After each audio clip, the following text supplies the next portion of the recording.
presidente López Obrador está a fines de su sexenio, le faltan menos de 9 meses ya para terminar, y está haciendo corte de caja, ¿no? Está inaugurando obras de aquí por allá, la gran mayoría inacabadas, el Tren Maya inacabado, le falta la mitad probablemente a ese tren.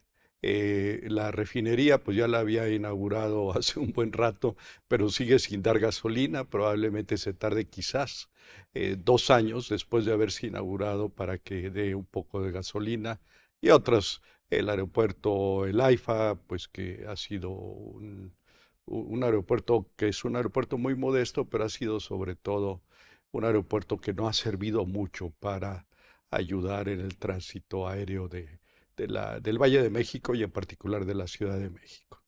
Bueno, pues le ha dado últimamente por hablar de los logros económicos en su sexenio y le ha dado en particular de hablar de que vamos a crecer, o en este sexenio crecimos 1.3% anual, y no le parece tan mal dado la pandemia. Bueno, para empezar, ese crecimiento no va a ser de 1.3, probablemente va a ser de 1.1, pero es un crecimiento tan, pero tan insignificante que básicamente nada más sirve para cubrir el incremento poblacional. Puesto de otra manera, cuando él entra en 2018 teníamos los mexicanos un ingreso per cápita por mexicano que va a ser muy similar al que vamos a tener a fines del sexenio. Entonces, nada de que vanagloriarse, pero él dice, bueno, es que nos tocó la pandemia.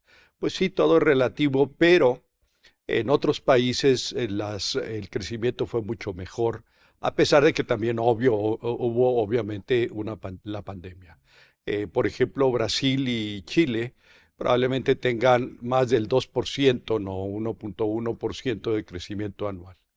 eh, Colombia y Costa Rica probablemente tengan en promedio un 3% anual, no 1.1% anual, y hasta países como Guatemala y República Dominicana, pues crecieron, y de hecho ellos crecieron mucho esos dos últimos países, y probablemente tengan casi 4 veces más en términos anuales del crecimiento que tuvo México. ¿Cuáles son las razones que explican todo lo anterior? Bueno, ya hemos hablado mucho al respecto. Creo que de entrada la cancelación del aeropuerto de Texcoco fue no solamente absurda en términos logísticos y en términos de pues, el bienestar de los habitantes de la Ciudad de México y del Valle de México, sino también en términos económicos. Ya hemos comentado que se perdieron más de 300.000 millones de pesos. Y a eso, que ya estaban invertidos, y a eso se le tiene que agregar pues el dinero que se tuvo que dedicar para hacer el AIFA y para las vías que conectan a la ciudad al AIFA y que todavía no se terminan. Y vaya usted a saber cuánto va a ser. Pero aparte, el impacto que tuvo mayor no fue allí, no fue en uno de esos 300.000 millones de pesos y más, un poco más, sino en el caso de la percepción que tenían los inversionistas, la inversión privada, tanto nacional como extranjera, acerca de lo que iba a suceder en el sexenio. Y bueno, pues esa percepción negativa repercutió mucho en la inversión que tuvimos a lo largo sobre todo de los primeros 4 años de este gobierno. En fin, el crecimiento va a ser muy reducido, como les decía, va a ser un poquito más que la tasa de crecimiento poblacional, muy poquito más.